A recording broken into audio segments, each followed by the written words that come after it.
yung makakasagot nito, siya po ang unang sasagot. Ano po ang English ng patola? Nako! Menisid.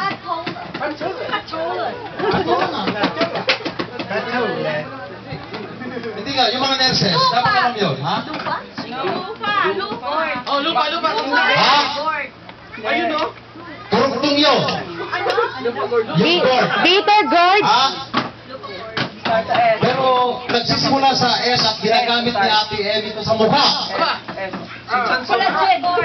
Chinchonso. Softboard. Hindi. Sponge Sila na Sponge. Opo, yung hindi kasali pa. Alright.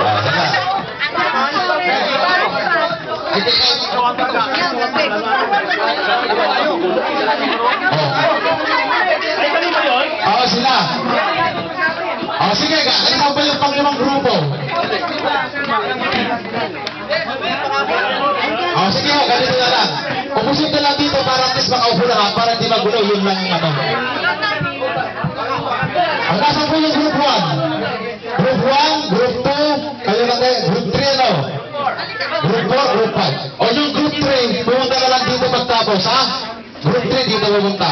Tandaan niyo po yung grupo niyo.